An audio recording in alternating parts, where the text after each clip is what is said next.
tervitan sõbraga Ripolli kloostri.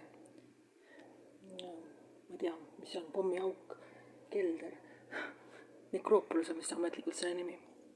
Sõbra, kuidas sulle meeldib Euroopa ühe kõige tähtsama kloostri pommiaugus olla? Sõbra on suur keskajaloo fanaatik. Ta erutus lausa, kui ta nägi kõikide kuulsate isikute haudu, keda ta on seebikates enne näinud, ajaloolistes seebikates.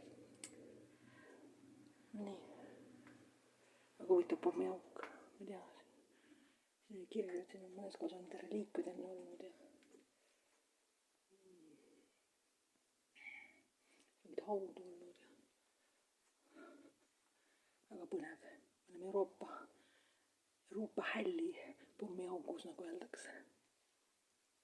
Sõbra väriseb erutunult, alati erutunult, kui ta külastab keskaegseid pommi.